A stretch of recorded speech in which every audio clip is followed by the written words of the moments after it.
إن الحمد لله نحمده ونستعينه ونستغفره ونعوذ بالله من شرور أنفسنا ومن سيئات أعمالنا من يهده الله فلا مضل له ومن يضلل فلا هادي له وأشهد أن لا إله إلا الله وحده لا شريك له وأشهد أن محمدًا عبده ورسوله اللهم صل على محمد وعلى آل محمد كما صليت على إبراهيم وعلى آل إبراهيم إنك حميد مجيد اللهم بارك على محمد وعلى آل محمد كما باركت على إبراهيم وعلى آل إبراهيم إنك حميد مجيد أما بعد فإن خير الحديث كتاب الله وخير الهدي هدي محمد صلى الله عليه وسلم وشر الأمور محدثاتها وكل محدثة بدعة وكل بدعة ضلالة وكل ضلالة في النار أعوذ بالله السميع العليم من الشيطان الرجيم بسم الله الرحمن الرحيم يا أيها الذين آمنوا اتقوا الله حق تقاته ولا تموتن إلا وأنتم مسلمون يا أيها الناس اتقوا ربكم الذي خلقكم من نفس واحدة وخلق منها زوجها وبث منهما رجالا كثيرا ونساء واتقوا الله الذي تساءلون به والأرحام إن الله كان عليكم رقيبا يا أيها الذين آمنوا اتقوا الله وقولوا قولا سديدا يصلح لكم أعمالكم ويغفر لكم ذنوبكم ومن يطع الله ورسوله فقد فاز فوزا عظيما۔ ہر قسم کی حمد و ثنا اللہ سبحانہ و تعالیٰ کے لیے ہے۔ ہم اس کی تعریف کرتے ہیں، اس کی تسبیح کرتے ہیں، اسی سے مدد مانگتے ہیں، اسی سے اپنے گناہوں کی معافی کے طلبگار ہیں، پناہ مانگتے ہیں اپنے برے اعمال کے شر سے، اور پناہ مانگتے ہیں اپنے برے نفوس کے شر سے۔ جسے اللہ رب کائنات ہدایت دینا چاہے اسے کوئی گمراہ نہیں کر سکتا، اور جسے وہ گمراہ رکھے اسے کوئی ہدایت نہیں دے سکتا۔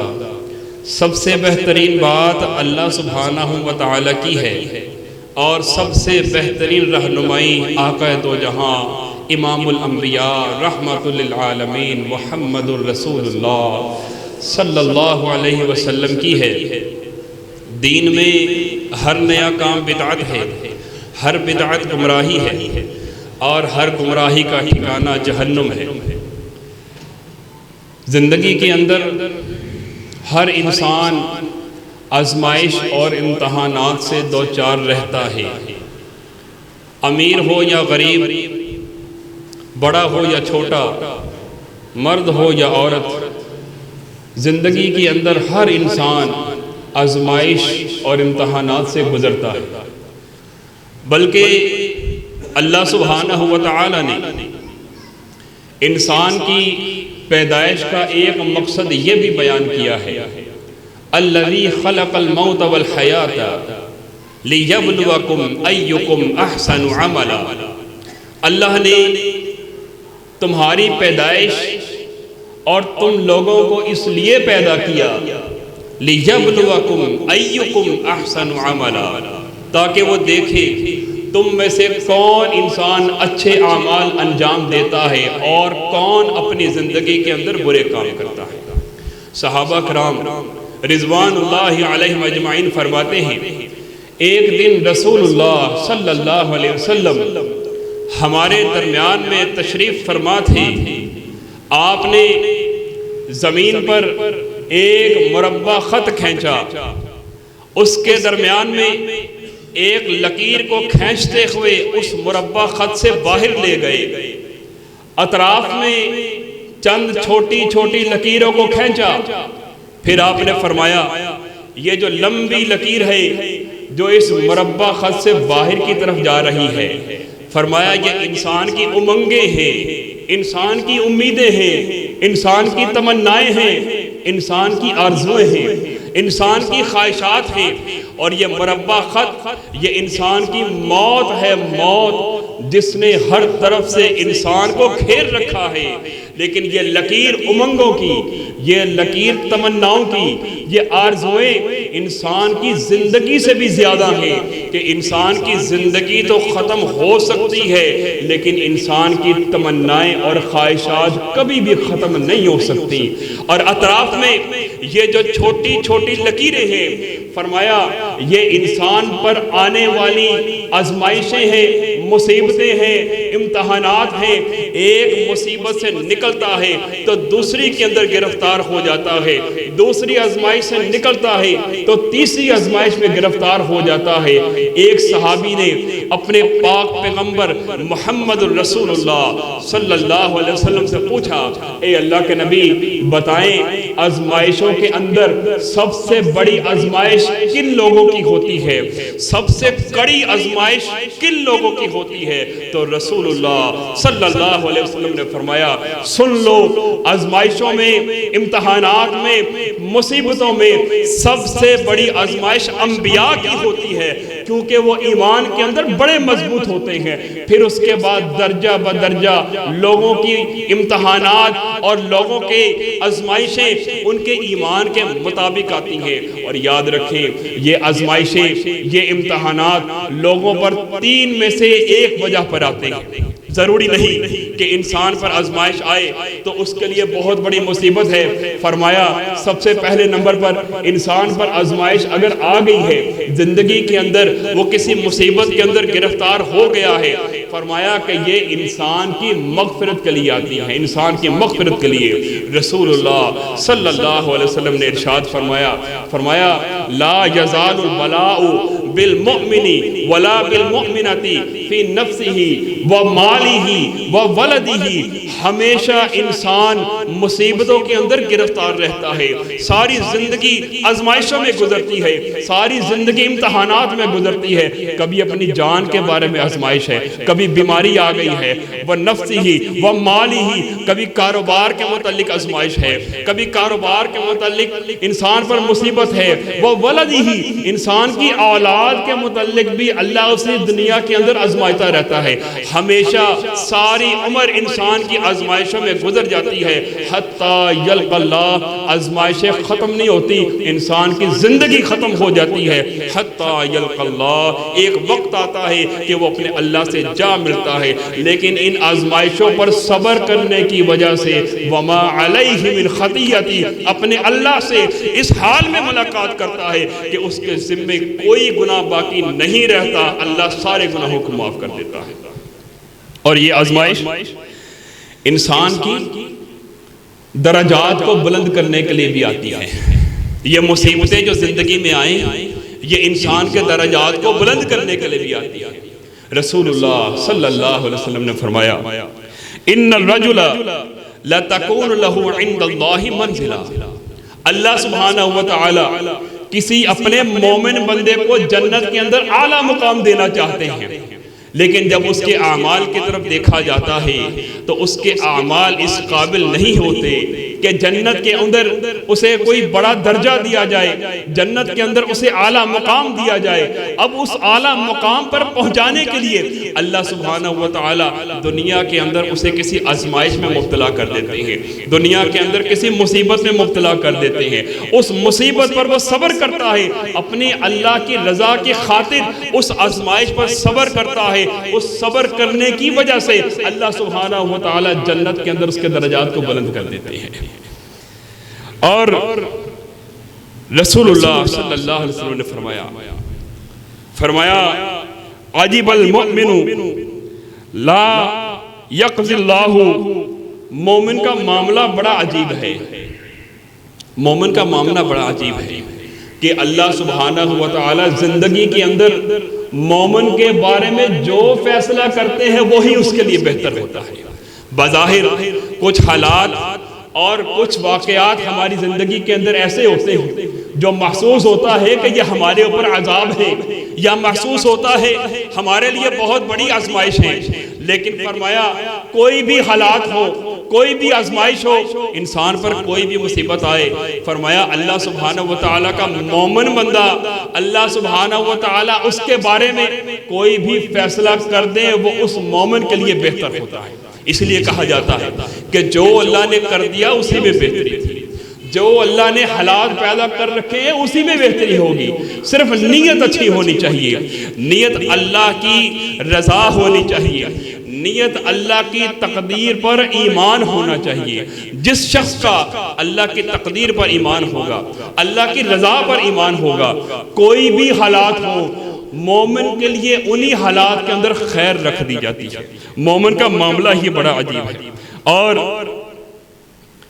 ہمارے بھی کچھ ایسے اعمال ہیں، ہمارے بھی کچھ ایسے کام ہیں جن کے کرنے کی وجہ سے ہماری زندگی کے اندر آزمائشیں بڑھ جاتی ہیں، مصیبتیں بڑھ جاتی ہیں۔ ہمارے بھی ذمہ کچھ کام ہیں، اور کب کہاں کس وقت کے اندر کس دور کے اندر ہماری زندگی کے اندر آزمائشیں بڑھتی ہیں۔ سب سے پہلے نمبر پر جب اللہ سبحانہ وتعالیٰ کی یاد سے ہم غافل ہوتے ہیں، ہماری زندگی کے اندر مصیبتیں بڑھ جاتی ہیں۔ جب اللہ سبحانہ وتعالیٰ کے ذکر سے ہم دور ہوتے ہیں، ہماری زندگی کے اندر آزمائشیں بڑھ جاتی ہیں۔ اللہ سبحانہ وتعالیٰ قرآن میں فرماتے ہیں وَمَنْ أَعْرَضَ عَنْ ذِكْرِي فَإِنَّ لَهُ مَعِيشَةً ضَنْكًا وَنَحْشُرُهُ يَوْمَ الْقِيَامَةِ أَعْمَى۔ زندگی کے اندر جو شخص میرے ذکر سے منہ موڑے گا، میرے قرآن سے منہ موڑے گا، میری نماز سے دور چلا جائے گا، میری یاد سے دور چلا جائے گا، فرمایا میں دنیا کی زندگی ایسے انسان پر تنگ کر دوں گا۔ صرف دنیا کی زندگی تنگ نہیں ہوگی، وَنَحْشُرُهُ يَوْمَ الْقِيَامَةِ أَعْمَى، روز قیامت ایسے انسان کی آنکھوں کو میں اچک لوں گا۔ روز قیامت سب لوگ اپنی آنکھوں سے دیکھ رہے ہوں گے، لیکن جو دنیا میں میرے ذکر سے غافل رہا، روز قیامت میں اس کی آنکھیں لے لوں گا، وہ اندھا کر کے اٹھایا جائے گا۔ اور یہی نہیں، دوسرے نمبر پر رشتہ داریوں کو توڑنے کی وجہ سے انسان پر آزمائشیں آتی ہیں، قطع تعلقی کرنے سے مصیبتیں بڑھتی ہیں زندگی کے اندر۔ رسول اللہ صلی اللہ علیہ وسلم نے فرمایا کوئی گناہ ایسا نہیں کہ اللہ سبحانہ وتعالی زندگی کے اندر اس انسان کی فوراً جلد پکڑ کر لیں۔ کسی گناہ کی جلدی پکڑ نہیں کی جاتی، اللہ مہلت دیتا ہے، سوائے ایک گناہ کے، رشتہ داریوں کو توڑنے والا ایسا گناہ ہے اللہ سبحانہ وتعالی رشتہ داری کو توڑنے والے کو دنیا کے اندر فوراً پکڑ لیتے ہیں، اور دنیا کے اندر ہی اس کی سزا کافی نہیں، رسول اللہ نے فرمایا دنیا کے اندر بھی اللہ اسے عذاب میں مبتلا کر دیتے ہیں، آخرت کے اندر بھی عذاب میں مبتلا رکھے۔ یہ رشتہ داری کو توڑنا، آج ہم کہتے ہیں پتہ نہیں ہماری زندگی کے اندر آزمائشیں کب ختم ہوتی ہیں۔ کبھی اپنے اعمال پر تو غور کر کے دیکھو، کبھی رسول اللہ کے فرامین کو سن کے دیکھو، ہماری زندگی میں آزمائشیں کیوں ہیں، مصیبتیں کیوں ہیں، حالات تنگ کیوں ہیں، کاروبار خراب کیوں ہیں؟ کیونکہ رشتہ داریوں کو توڑنے میں ہم دیر نہیں لگاتے۔ آج سے تیری میری ختم، آج سے تیرے گھر آنا جانا ختم، آج کے بعد میں اس کو نہیں بلاؤں گا کبھی۔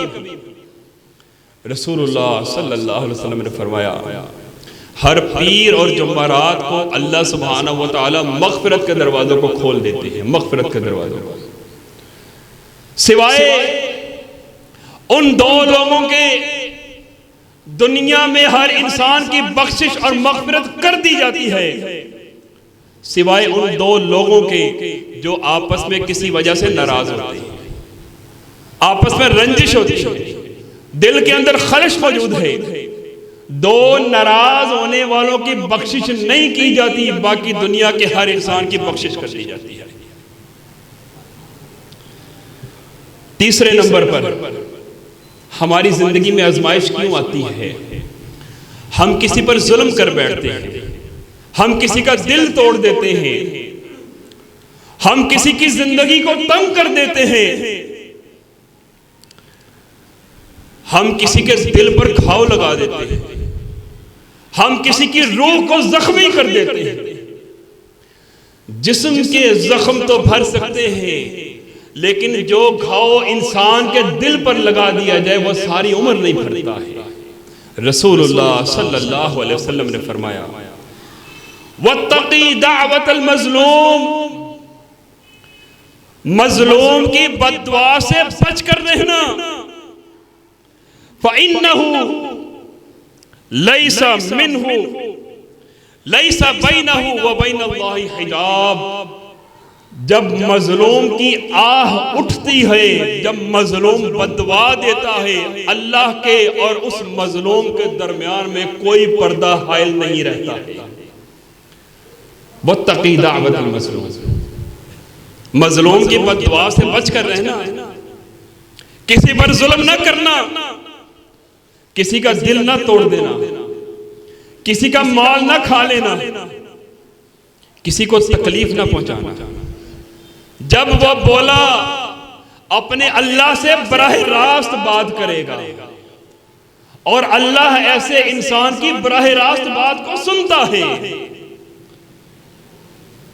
بلکہ ایک حدیث کے اندر آتا ہے کہ مظلوم کتنا ہی گناہگار کیوں نہ ہو، اس کے گناہ اپنی جگہ پر، جب اس پر ظلم کیا جاتا ہے ناجائز، اللہ اس کے گناہوں کو چھوڑ کر اس کی بات کو سنتا ہے۔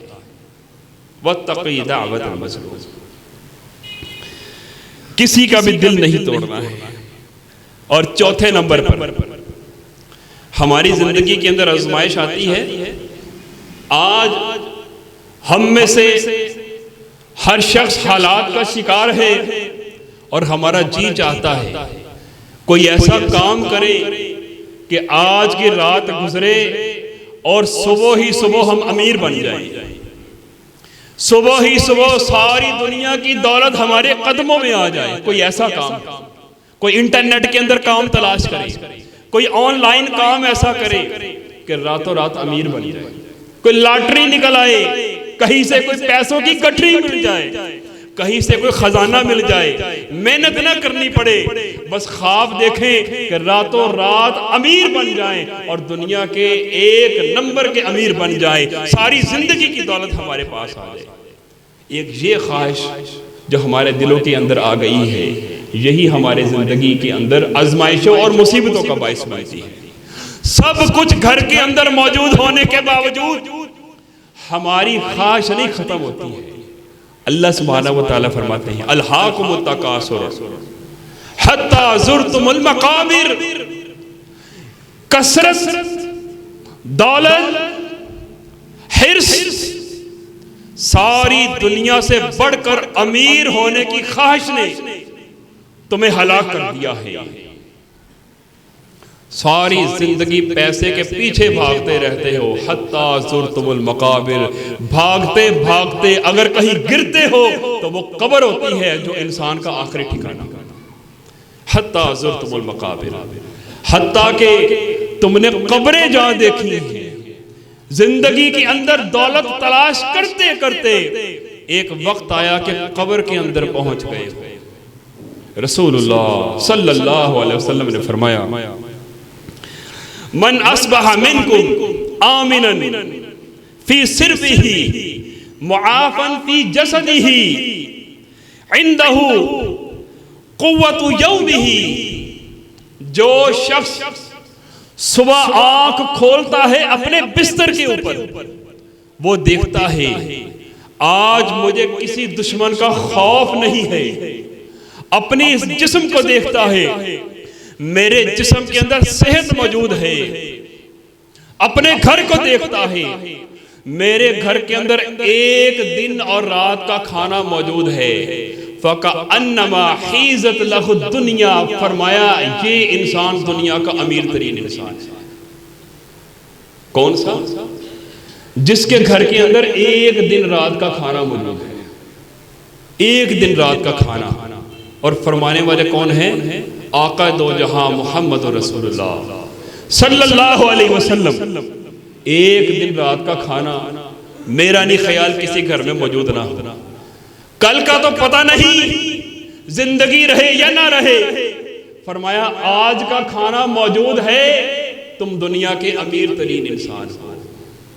اور ہمارے گھر کے اندر ایک مہینے کا راشن موجود ہوتا ہے، ایک مہینے کا راشن۔ اس کے باوجود ہم کہتے ہیں حالات بڑے خراب ہیں۔ حالات نہیں خراب ہیں، ہمارے خیالات خراب ہیں۔ اور رسول اللہ نے تو کہہ دیا ایک دن رات کا کھانا جس کے پاس موجود ہے وہ دنیا کا دولت مند انسان ہے، اور ہمارے پاس پورے مہینے کا راشن موجود ہوتا ہے۔ ہمارے دل کی تسلیاں نہیں ہوتی، ہماری تمنائیں ختم نہیں ہوتی، ہماری آرزویں اور خواہشات ختم نہیں ہوتی۔ اور یہی نہیں، بعض اوقات انسان پر آزمائش آتی ہے رسول اللہ کی سنت کی مخالفت کرنے کی وجہ سے۔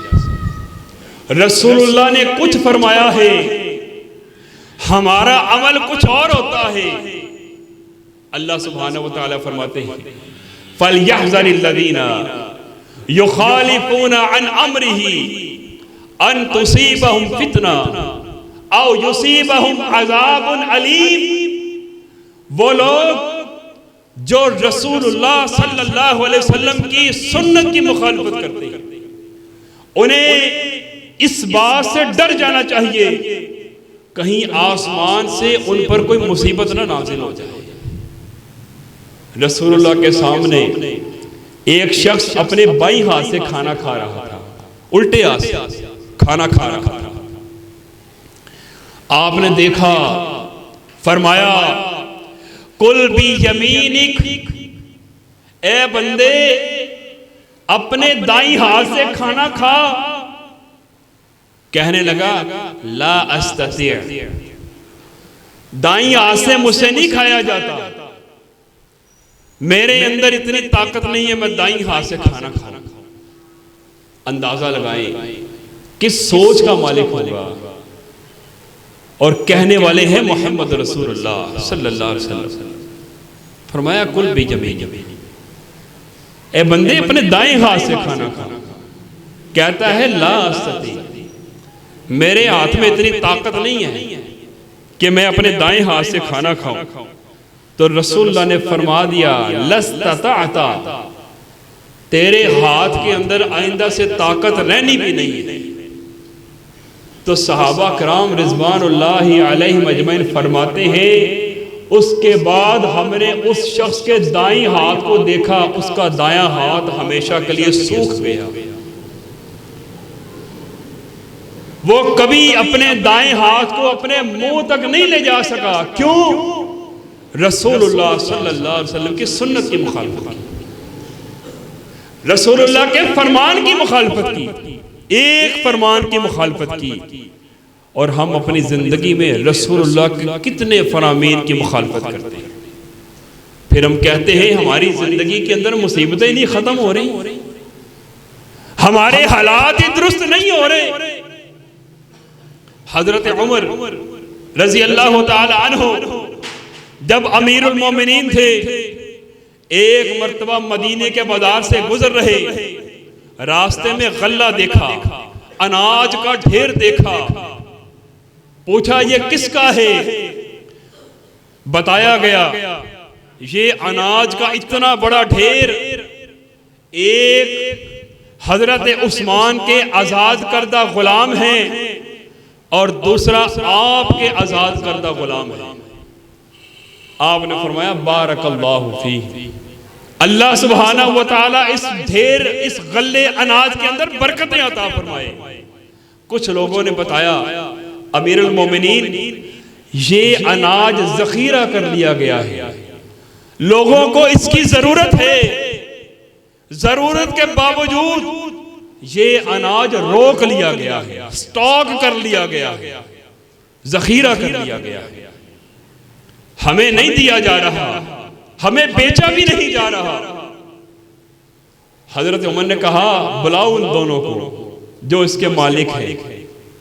بلایا گیا، پوچھا یہ اناج لوگوں کو فروخت کیوں نہیں کر رہے؟ لوگوں کو ضرورت ہے، جیسے آج ہمارے ملک کے اندر چینی سٹاک کر لی جاتی ہے، لوگوں کو ضرورت ہوتی ہے، لیکن چینی مارکیٹ کے اندر مل نہیں رہی ہوتی، آٹا سٹاک کر لیا جاتا ہے، یا کاروبار کے اندر بہت ساری چیزوں کو سٹاک کر لیا جاتا ہے، ذخیرہ کر لیا جاتا ہے۔ لوگوں نے بتایا ہمیں ضرورت ہے لیکن اس کے مالک بیچ نہیں رہے اس کو۔ پوچھا حضرت عمر نے بتاؤ ایسا کیوں کر رہے ہو؟ کہنے لگے انما نشتری ونبیع، اے امیر المومنین ہم نے اپنے پیسوں سے خریدا ہے، ہم اپنی مرضی سے بیچیں گے۔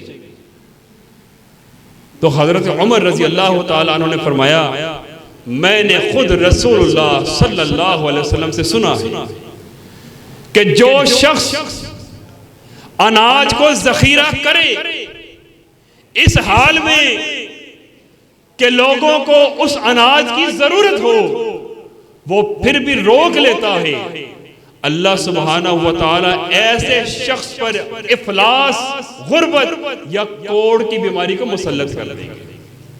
جب اس بات کو سنا تو حضرت عثمان کا غلام کہنے لگا امیر المومنین میری آج کے بعد توبہ ہے، میں یہ کاروبار ہی ختم کرتا ہوں، میری توبہ ہے۔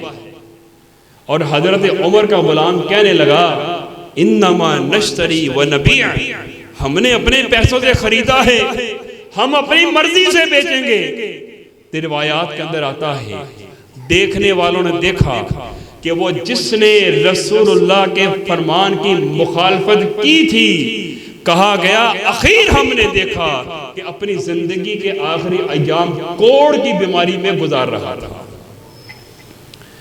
رسول اللہ کی سنت کی مخالفت کرنے کی وجہ سے۔ ایک سنت کی مخالفت کی، ایک حدیث کی مخالفت کی، اور ہمارے سامنے زندگی کے اندر کتنی حدیثیں آتی ہیں بھئی یہ کام رسول اللہ کی سنت نہیں ہے، رسول اللہ نے یوں فرمایا ہے، لیکن رسول اللہ کی حدیث کو ٹھکرا دیتے ہیں، رسول اللہ کی سنت کو ٹھکرا دیتے ہیں، اپنی انا کو مقام دے دیتے ہیں۔ ہماری زندگی کے اندر مصیبتیں کیسے ختم ہو سکتی ہیں؟ ہماری زندگی کے اندر بیماریاں کیسے ختم ہو سکتی ہیں؟ ہماری آزمائشیں کیسے ختم ہو سکتی ہیں کہ ہم رسول اللہ صلی اللہ علیہ وسلم کی سنت کی مخالفت کر رہے ہیں؟ اور یہی نہیں ہے بلکہ ایک شخص حج یا عمرے کے موقع پر حضرت سعید بن مسیب ان سے ملاقات کرنے کے لیے آیا۔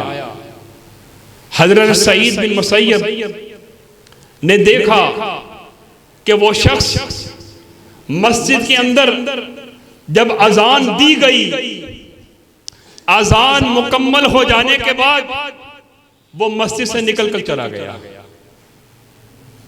سعید بن مسیب نے اس کو آواز دی، بتایا کہ رسول اللہ صلی اللہ علیہ وسلم نے فرمایا جب مسجد کے اندر اذان ہو جائے، مسجد کے اندر کوئی شخص موجود ہے، اب وہ جماعت کے ساتھ نماز پڑھے بغیر مسجد سے نہ نکلے۔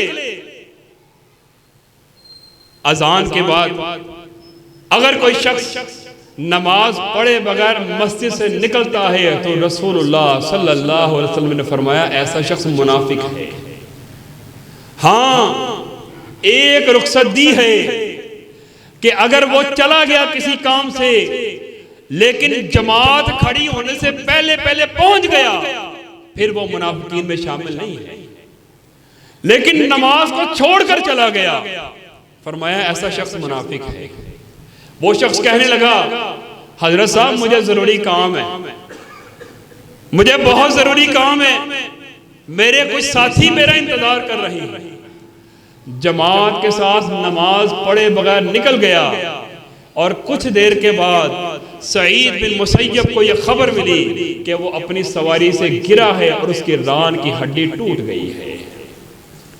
رسول اللہ صلی اللہ علیہ وسلم کی فرمان کی مخالفت کرنے کی وجہ سے فَلْيَحْذَرِ الَّذِينَ يُخَالِفُونَ عَنْ أَمْرِهِ أَن تُصِيبَهُمْ فِتْنَةٌ أَوْ يُصِيبَهُمْ عَذَابٌ أَلِيمٌ۔ اللہ تعالیٰ فرماتے ہیں وہ لوگ ڈر جائیں، خوف میں مبتلا ہو جائیں اس بات سے کہ جو اللہ کے رسول کی مخالفت کرتے ہیں کہیں آسمان سے ان پر کوئی مصیبت نہ نازل ہو جائے۔ اب یہ جو مصیبتیں اور آزمائشیں یہ ہم پر آئی ہیں ہمارے ہی اعمال کی وجہ سے، ہماری ہی کرتوتوں کی وجہ سے اب مصیبت آ گئی ہے، آزمائش آ گئی ہے۔ اب ان آزمائشوں اور مصیبتوں سے نکلنے کا راستہ کیا ہے؟ کوئی تو حل ہے۔ اللہ سبحانہ وتعالی نے اگر آزمائش دی ہے تو آزمائش سے نکلنے کا حل بھی دیا ہے۔ سب سے پہلے نمبر پر اگر زندگی میں آزمائش ہے تو کرنا کیا؟ یا ایھا الذین آمنوا استعینوا بالصبر والصلاۃ، اے ایمان والو مدد طلب کرنی ہے، زندگی کو آسان بنانا ہے۔ استعینوا بالصبر والصلاۃ، تو مدد حاصل کیا کرو صبر کے ذریعے سے۔ آزمائشیں آئیں تو صبر کرنا ہے، صبر۔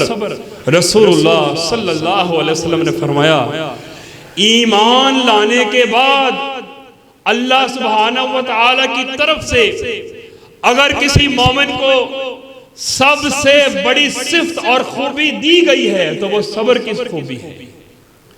ایمان کے بعد سب سے بڑی خوبی صبر کی خوبی ہے، اور صبر اللہ سبحانہ وتعالی کو اتنا پسند ہے، انما یوفی الصابرون اجرہم بغیر حساب۔ فرمایا روز قیامت ہر انسان کا حساب ہوگا سوائے ان لوگوں کے جو دنیا کے اندر اپنی آزمائشوں پر، لوگوں کے رویوں پر صبر کرتے رہے، روز قیامت بغیر حساب کتاب کے جنت پہ داخل کر دیا جائے گا۔ صبر معمولی بات نہیں ہے۔ کوئی آپ کے سامنے بات کرے، ہم کہتے ہیں بات کر کے تو جائے کدھر؟ یہ صبر نہیں ہے، یہ صبر نہیں ہے۔ صبر تو یہ ہے کہ کوئی اپنی باتوں سے ہمارا دل اور سینہ چھلنی کر دے اور ہم اسے کہیں جزاکم اللہ خیر، اللہ تجھے جزا دے، یہ صبر ہے۔ اور رسول اللہ صلی اللہ علیہ وسلم نے فرمایا انسان پر جتنی بڑی آزمائش آتی ہے اور جتنا زیادہ وہ صبر کرتا ہے اللہ سبحانہ وتعالی جنت کے اندر اتنا ہی اعلیٰ مقام دے دیتے ہیں۔ یہ معمولی بات نہیں ہے، یہ صبر کی صفت اللہ سبحانہ وتعالی کو بڑی پسند ہے۔ اور یہی نہیں، صرف صبر کے ذریعے نہیں، نماز کے ذریعے بھی اللہ کی مدد حاصل کرنی ہے۔ نماز کے ذریعے ایک شخص جنگل سے گزر رہا تھا، روایات کے اندر آتا ہے، علماء نے اپنی کتابوں کے اندر اس روایات کو مستند نقل کیا ہے۔ ایک شخص جنگل کے اندر گزر رہا تھا اور گزرتے ہوئے گھنے جنگل کے اندر آیا، اچانک سے ایک طرف سے ایک ایسا شخص آیا، ہتھیاروں کے ساتھ لیس، تلواریں، چاقو، خنجر اور نیزے اس کے پاس تھے۔ یہ نہتا، وہ کہنے لگا کہ آج میں تجھے قتل کر کے تیرے سارے مال کو لوٹ لوں گا۔ یہ مسافر کہنے لگا کہ تو میرے سارے مال کو لوٹنا چاہتا ہے تو لوٹ لے، بس مجھے ایک بات کی اجازت دے دے، مجھے 2 رکعت نماز پڑھ لے۔ وہ ڈاکو کہنے لگا 2 رکعت نماز پڑھنے میں کتنا ٹائم لگتا ہے؟ 2 رکعت نماز پڑھ لے، تیری نماز کے ختم ہوتے ہی میں تجھے قتل کر دوں گا اور تیرے مال کو لوٹ لوں گا۔ اس شخص نے نماز شروع کی، اپنے اللہ کو پکارنا شروع کیا۔ جب سجدے میں گیا، وہ ڈاکو کیا جانتا تھا یہ سجدے کے اندر کس کو پکارنے لگا ہے۔ اب سجدے کے اندر وہ مسافر دعا کیا کرتا ہے؟ یا ودود یا ذل عرش المجید یا فعال لما یرید، اے محبت کرنے والے خدا، اے عرش عظیم کے رب، اے وہ رب جو چاہتا ہے وہ کر دیتا ہے۔ اسألک بعزک الذی لا یرام، میں تجھے تیری اس عزت کا واسطہ دیتا ہوں جو عزت کبھی کم نہیں ہو سکتی، وملکک الذی لا یضام، تجھے تیری اس بادشاہت کا واسطہ دیتا ہوں جو بادشاہت کبھی کم نہیں ہو سکتی ہے، وبنورک الذی ملأ ارکان عرشک، میں تجھے تیرے اس نور کا واسطہ دیتا ہوں جس نور نے زمین و آسمان کو روشن کر رکھا ہے۔ کتنے پیارے کلمات ہیں۔ ان تکفینی شر ھذا اللص، اے اللہ مجھے اس ڈاکو سے بچا لے، میری جان کو بچا لے۔ یا مغیث اغثنی، یا مغیث اغثنی، یا مغیث اغثنی، اے فریاد سننے والے میری فریاد کو سن، اے فریاد سننے والے میری فریاد کو سن۔ نماز ختم نہیں ہوئی تھی، ایک طرف سے ایک گھوڑ سوار آیا اور تیزی سے اس ڈاکو کو قتل کر دیا، چیر پھاڑ کے رکھ دیا۔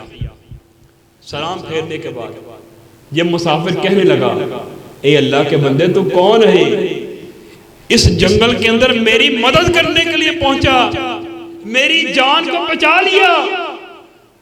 کہنے لگا میں تیسرے آسمان کا فرشتہ ہوں، تیسرے آسمان کا فرشتہ ہوں۔ جب تو نے کہا نا یا ودود، اے محبت کرنے والے خدا، یا ذل عرش المجید، یا فعال لما یرید، اے وہ رب جو چاہے وہ کرتا ہے، اور تو نے کلمات ہی ایسے کہے ہیں کہ آسمان کانپ اٹھا۔ اللہ سبحانہ وتعالی نے میری ڈیوٹی لگائی، جا اس بندے نے مجھے میرے عظیم کلمات سے پکارا ہے، اس کی مدد کر کے آ اور اس کی جان کو بچا لے۔ مصیبت آ جائے تو مدد کس سے حاصل کرنی ہے؟ نماز کے ذریعے سے اپنے اللہ کو پکار کر مدد حاصل کرنی ہے۔ اور ہم پر مصیبت آ جائے، ہم پر آزمائش آ جائے، ہمارا رونے دھونے کے علاوہ کام ہی کوئی نہیں ہوتی، یا غیبتیں کر لی، اس کی وجہ سے یہ ہو گیا، اس کی وجہ سے یہ ہو گیا، کبھی اپنے اعمال پر بھی غور کیا ہے میری وجہ سے کیا ہوا؟ اب آزمائش آ گئی ہے، پہلے اللہ کے قریب نہیں تھا، اب تو اپنے اللہ کے قریب ہو جا، اب تو نماز کے ذریعے سے مدد حاصل کر لے، اب تو اپنے اللہ کو پکار لے، اور یہ کلمات یاد کر لیں۔ یہ زندگی کے اندر کبھی کوئی مصیبت آ جائے، ان کلمات کے ساتھ اپنے اللہ کو پکارے، اللہ مصیبت کو دور کر دیتا ہے، اور یہ مجرب نسخہ ہے۔ اپنے اللہ کو جو پکارتا ہے، اور یہی نہیں، مصیبت اور آزمائش سے نکلنے کا ایک راستہ ہے اللہ سبحانہ وتعالی سے استغفار کرتے رہنا، اللہ سے معافی مانگتے رہنا، ہر وقت استغفر اللہ پڑھتے رہنا۔ اس لیے کہ رسول اللہ صلی اللہ علیہ وسلم نے فرمایا، من لازم الاستغفار جعل اللہ له من کل ہم فرجا ومن کل ضیق مخرجا وَرَزَقَهُ مِنْ حَيْثُ لَا يَحْتَسِبْ، جو انسان اپنی زبان پر استغفار لے آتا ہے، استغفر اللہ، استغفر اللہ، سبحان اللہ و بحمدہ استغفر اللہ و اتوب الیہ۔ استغفر اللہ کا ورد جو انسان اپنی زبان پر ہر وقت رکھتا ہے، رسول اللہ نے فرمایا اللہ اس کی زندگی کی ہر پریشانی کو ختم کر دیتے ہیں۔ صرف پریشانی ختم نہیں کرتے، وَرَزَقَهُ مِنْ حَيْثُ لَا يَحْتَسِبُ، اسے ایسی جگہوں سے رزق عطا کر دیتا ہے جہاں سے وہ سوچ بھی نہیں سکتا ہے۔